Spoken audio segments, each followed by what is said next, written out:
10টা পয়েন্ট একটু বলি ছোট্ট করে, যে কি ওনারা মানছেন না। এই জুলাই সনদ যে প্রকাশিত বইটাতে আপনারা পাবেন, আমি শুধু পয়েন্টটা দিই। প্রথমে ওনারা মানতে চাচ্ছেন না, 10টা ইম্পর্ট্যান্ট পয়েন্ট বলি, নোট অফ ডিসেন্ট। একটা হচ্ছে, প্রধানমন্ত্রী যদি উনি হন কেউ, তাহলে তিনি দলীয় প্রধান থাকতে পারবেন না। সবাই একমত হয়েছে, ওনারা এটা মানবেন, কারণ দলীয় প্রধান না থাকলে দলকে তো নিজের মত মতো গাইড করা যাবে, কর্তৃত্ব। সেকেন্ড, তত্ত্বাবধায়ক সরকারের ব্যাপারে যে ব্যাপারে আমরা একমত হয়েছি, তার একটা সিস্টেমের ব্যাপারে ওনারা আপত্তি করেছেন, সে পদ্ধতির ব্যাপারে ব্যাখ্যা সাপেক্ষ। উচ্চ কক্ষ যেটা আপার হাউসের সবাই বলেছে পিআর পদ্ধতিতে হতে হবে, ওনারা নোট অফ ডিসেন্ট দিয়েছেন। পিআর পদ্ধতিতে আমরা সবাই বুঝি প্রপোর্শনাল রিপ্রেজেন্টেশন সিস্টেম, সংখ্যানুপাতিক পদ্ধতিতে। আমরা যে ভোট পেয়েছি বিরোধী দল, সেই ভোটের ভিত্তিতে উচ্চকক্ষের 100 আসন ভাগ হবে। তাহলে আজকে দেখা যাচ্ছে যে আমরা প্রায় 40-42টা আসন পেয়ে যেতাম, বিরোধী দল ভাগ হতো। এখন ওনারা বলছেন যে না, এটা প্রাপ্ত আসন সংখ্যার ভিত্তিতে উচ্চকক্ষের আসন বন্টন হবে, তাতে তার অর্ধেক 21-22টার বেশি বিরোধী দল পাবে না। তাহলে ওখানে ওনারা বাকি 80টা পেয়ে যাবেন, ওখানে মেজরিটি হবেন, যা ইচ্ছা তাই করতে পারবেন। এই জন্য ওনারা এই উচ্চকক্ষের পিআর পদ্ধতিতে ওনারা নোট অফ ডিসেন্ট দিয়েছেন। আর্টিকেল 70 গঠনতন্ত্রের সংবিধানের জন্য ইম্পর্টেন্ট একটা আর্টিকেল, যে একজন member of parliament floor cross করতে পারবেন না, অর্থ বিল আর আস্থা ভোট, সেখানে ওনারা আরও কিছু বাড়তি বিষয় দিয়ে তার মত প্রকাশের অধিকারটাকে আরও নিয়ন্ত্রণের ব্যাপারে এখানে নোট অফ ডিসেন্ট দিয়ে রাখছেন।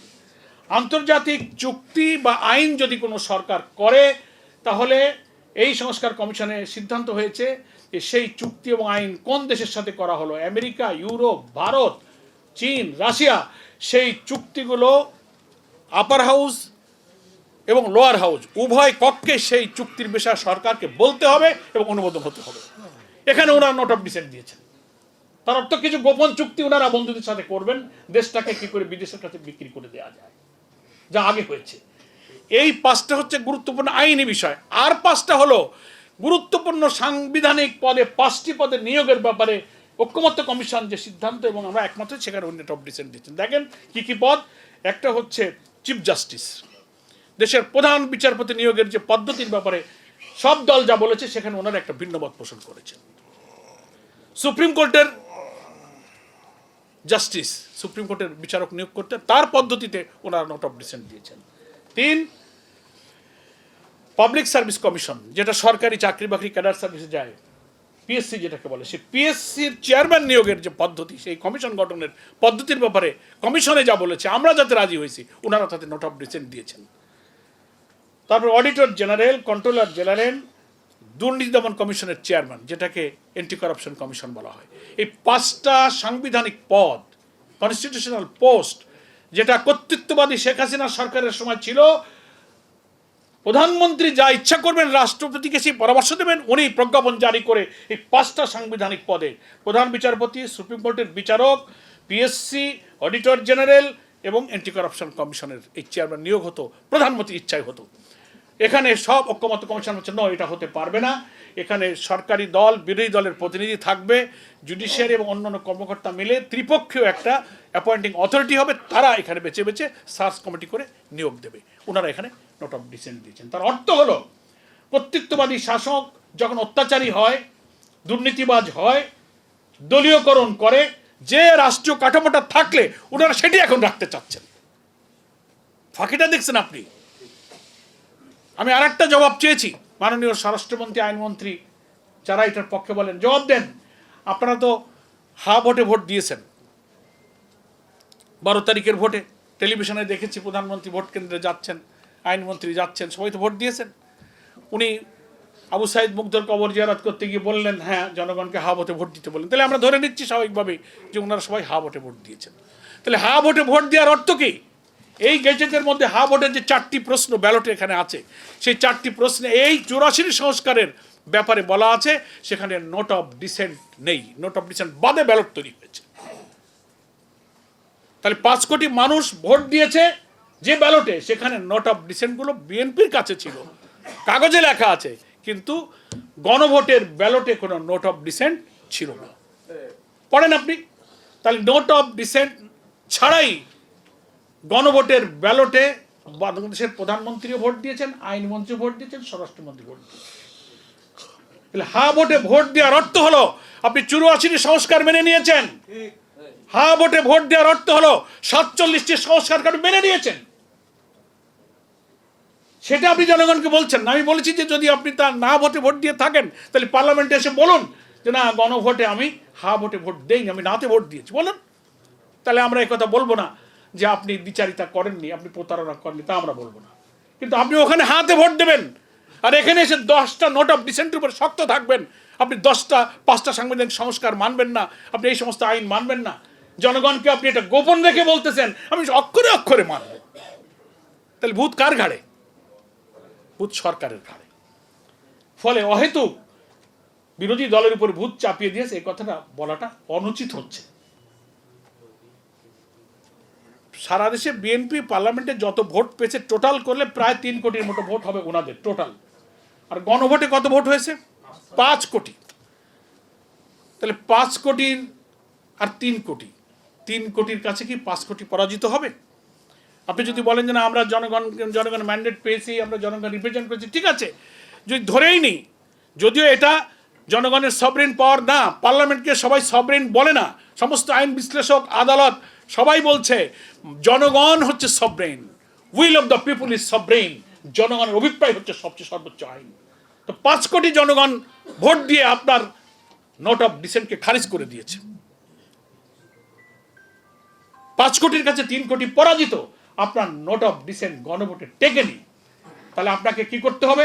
এই গণরায়ের প্রতি সুবিচার করতে গেলে, সম্মান জানাতে গেলে, যে ব্যালটে ভোটে আপনি হাতে দিয়েছেন ওই ব্যালটের বর্ণিত সংস্কারগুলো আপনাকে মানতে হবে। তাইলে বোঝা যাবে যে না, আপনার কথা আর কাজের ঠিক আছে। আপনি শুধু সহজে বাঙালিকে বুঝাই দেবেন আমরা সব মানবো, মানে জনগণ যেন বিরোধী দলকে ভুল বোঝে, দেখো আমরা সব মানি, ওনারা আবার 11 দল করেন, ওনারা আন্দোলন করবেন, মিছিল করবেন, সেমিনার করবেন, গোল টেবিল করবেন, বিক্ষোভ করবেন, ওনারা মাথা খারাপ হয়েছে। না, মাথা আপনাদেরই খারাপ হয়েছে, আপনারা জনগণকে আপনারাই ভুল বোঝাচ্ছেন। সেই জন্য একজন মাননীয় প্রধানমন্ত্রীর পক্ষে এটা শোভনীয় নয় যে এত বড় একটা পার্লামেন্টের অপোজিশনকে আমাদের গাড়ি ভূত চেপে সেই কথাটা বলা। আপনাদের যেমন সংবিধান বিশেষজ্ঞ, বিদ্যাবুদ্ধি, লেখাপড়া আছে, পার্লামেন্টে যারা 5 কোটি মানুষকে রিপ্রেজেন্ট করছে তারাও লেখাপড়া শিখে সংবিধান বুঝে ওখানে আছে। বিএনপির মধ্যে সংবিধান বিশেষজ্ঞ, সিনিয়র লয়ার যারা আপনারা ব্যাখ্যা দিচ্ছেন, এর বাইরে একটা বিরাট বাংলাদেশ আছে। বাংলাদেশের বড় বড় সংবিধান বিশেষজ্ঞ, সিনিয়র লয়ার, রাজনৈতিক বিশ্লেষক গোল টেবিল করছে, আলোচনা করছে, মতামত দিচ্ছে, পত্র পত্রিকা ইন্টারভিউ দিচ্ছে, পড়েন, নোট অফ ডিসেন্টের ব্যাখ্যা পড়েন,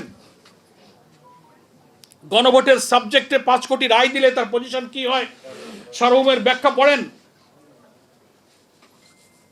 জনগণের ভোটে পার্লামেন্ট হয়, জনগণ পাওয়ারকে ডেলিগেট করে, সংবিধান এবং শাসন ব্যবস্থাকে কার্যকর করার দায়িত্বটা এমপিরা পালন করে। কিন্তু রেফারেন্ডামে যখন আমভাবে কোনো বিষয়ের উপরে জনগণ ভোট দিয়ে দেয়, তার অর্থ হলো will of the people is sovereign, জনগণের অভিপ্রায় হচ্ছে সবচেয়ে বড় আইন। ফলে 5 কোটি মানুষের আইনের কাছে আপনার পার্লামেন্ট, আপনি কয়টায় নোট অফ ডিসেন্ট দিলেন, এটা এখন মূল্যহীন। তাহলে আমরা তো একথা বলতে পারি যে রাজনৈতিক যে সংকট আজকে খেলাফত মজলিস যে সমাধানের উপায়, গণরায় বাস্তবায়নের করণীয় মিটিং করছে এত এনার্জি সময় নষ্ট করে, এই সংকট তো আপনারা তৈরি করেছেন। আপনারা যে সংকট তৈরি করেছেন, আপনাদের তৈরি করার সংকট আপনাদেরকে সমাধান করতে হবে। এটা আপনারা জনগণের কোর্টেই বলটা দেবেন না, এই বলটা আপনার কোর্টে আছে, আপনাকে এটা সমাধান করতে হবে। নতুন কোনো ক্রাইসিসের দিকে আপনারা যাবেন না। আশা করি আপনারা ইউটার্ন নিয়ে ফেলেছেন, সোজা ইউটার্ন নিয়েছেন, এবং জনগণের জনদুর্ভোগের, জনগণের সংকটকে ওই শেখ হাসিনার মতো দৃষ্টি এড়াবার জন্য নতুন নতুন ইস্যু সামনে আসতেছে, আপনারা নতুন নতুন কথা বলছেন। জ্বালানি সংকটের দেশ শেষ হয়ে যাচ্ছে, পার্লামেন্টে জ্বালানি মন্ত্রী বলেন না তেলের কোনো অভাব নেই, আবার পেট্রোল পাম্পে তো লম্বা লম্বা লাইন। দ্রব্যমূল্য বাড়ছে, রেমিটেন্স কমছে, 2 মাস যে পারেনি ব্যাংক থেকে 44,000 কোটি টাকা আপনারা রোল করেছেন। প্রধানমন্ত্রী আর চারিপাশে যে সমস্ত এমপিরা আছে, সমস্ত বিভিন্ন গবেষণা প্রতিষ্ঠান বলছে শীর্ষ ঋণ খেলাপিরা আপনার চারিপাশে আছে, হাজার হাজার কোটি টাকা ঋণ খেলাপি। পার্লামেন্টে এমপি হয়ে আসছে, আবার ব্যাংকগুলো দখল করে স্বেচ্ছাচারিতা করে দেশের অর্থনীতি যারা ধ্বংস করেছিল, লক্ষ লক্ষ কোটি টাকা বিদেশে পাচার করেছিল, তাদের সাথে গোপনে আতাত করে সুদবিহীন অর্থনীতির মেরুদণ্ড হিসেবে কিছু ইসলামী ব্যাংক গড়ে উঠেছিল। কম্বাইন্ডলি সেই ব্যাংকগুলোকে ধ্বংস করার দিকে আপনাদের ইচ্ছা মতো যাকে তাকে বাংলাদেশ ব্যাংকের গভর্নর চেঞ্জ করছে, ওকে ওএসডি করো, ওকে বদলি করো, ওকে রিজাইন করো। 2 মাস যে পারেনি সারা দেশে দখল, বদলি, পোস্টিং এগুলো শুরু হয়ে গেছে। এখন এগুলো নিয়ে জনগণ যেন বলতে না পারে, এই জন্য এখন ওই বই একটা হাতে করে নিয়ে জনগণের কাছে ভুল বোঝানোর জন্য এই সমস্ত কথাবার্তা মেহরবানি করে আপনারা বলবেন না। আপনারা জনগণের সংকটটা সমাধান করুন। আইন শৃঙ্খলা পরিস্থিতি চরম অবনতি হয়ে যাচ্ছে।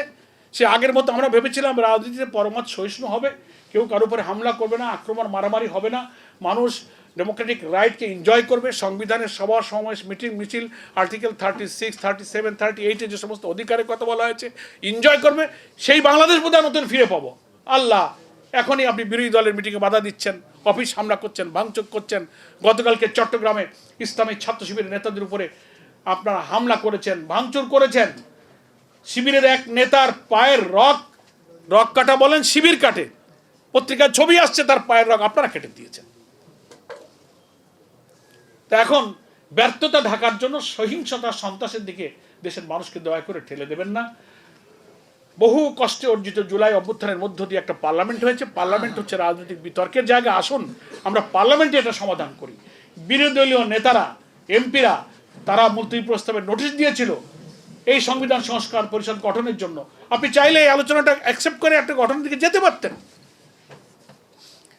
আপনি 2 ঘন্টার একটা মুলতবি প্রস্তাবের নোটিশে আলোচনা করে আলোচনাটাকে আপনি টকড আউট করে দিলেন, মানে আলোচিত হলো, শেষ, নো রেজাল্ট। সেজন্য ওয়াদা ভঙ্গ করা হয়েছে। যেহেতু আপনারা কমিশনে ছিলেন, স্বাক্ষর করেছিলেন, আর বলেন কি যে আমরা তো এই গণভোট, এটা সংবিধান বিরোধী, এটা সেটা, এই প্রশ্ন করে আমি কথাটা বলি, শেষ করে দিই যে আপনারা তো সব জায়গায় ছিলেন। এই আদেশটা হয়েছে 13ই নভেম্বর, ডিসেম্বর গেছে, জানুয়ারি গেছে, ফেব্রুয়ারির 12 তারিখে ভোট হয়েছে। আপনারা সাংবাদিকরা সাক্ষী। ওনারা যে রাষ্ট্রপতির আদেশ মানেন না, গণভোটের ফলাফল মানবেন না, নোট অফ ডিসেন্ট ছাড়া আমরা রাজি হব না, রাষ্ট্রপতির আদেশ অবৈধ, ওনার এখতিয়ার নেই, এখন যেসব কথা বলেন সংবিধান দেখে, আপনি 4 মাসে কোনোদিন কোনো কথা বলেননি কেন? কোথায় সেই 17 অক্টোবরে আমরা স্বাক্ষর করেছি আর ফেব্রুয়ারিতে হয়েছে আপনার ভোট? কোনোদিন তো বলেননি যে না, প্রেসিডেন্ট অর্ডার আমরা মানি না, এই সংবিধান সংস্কার পরিষদ আমরা মানি না, এটা বেআইনি, এখানে শপথ নেওয়া যায় না, এটা সংবিধানে নাই। এই কথাগুলো আপনারা 4 মাসে একটা বড় নেগেটিভ করেন। যেই ভোট হয়ে গেছে, মেজরিটি পেয়ে গেছেন, পার্লামেন্টে ক্ষমতায় বসে ভাবছেন যে এখন মেজরিটির ভয় দেখাবো। আপনার যে আসনের মেজরিটি, এইটা মেজরিটি নয়। 5 কোটি মানুষ ভোট দিয়ে 3 কোটিকে পরাজিত করেছে, ওটি হচ্ছে মেজরিটি, ওটাই মেজরিটি, ওটি হচ্ছে উইল অফ দ্য পিপল। এই জন্য আমি আহ্বান জানাবো মাননীয় প্রধানমন্ত্রী, খেলাফত মজলিসের আজকের এই গোল টেবিল থেকে সুধীবৃন্দ, আলোচকবৃন্দ অনুরোধ জানাচ্ছে যে আপনারা, পার্লামেন্ট চলছে, এই সেশন এখনও 29 তারিখ সম্ভবত শেষ হবে। এই পার্লামেন্টে আপনি বিরোধী দলকে নিয়ে একটা ওয়ে আউট তৈরি করুন, কিভাবে সংবিধান সংস্কার পরিষদের বৈঠক আহ্বান করবেন, 5 কোটি মানুষের গণরায়, গণভোটের এই ফলাফলকে বাস্তবায়ন করে সংবিধান সংস্কার করে ফ্যাসিবাদ বিরোধী আন্দোলনে সহস্রাধিক মানুষের জীবন, 30-40 হাজার মানুষের রক্তাক্ত ক্ষত চিহ্নের এই দুঃখকে আপনি লাঘব করে জাতিকে নতুন বাংলাদেশ উপহার দেবেন। দেশকে আর আন্দোলন আর রক্তক্ষয়ী সংঘাত থেকে ঠেলে দেবেন না।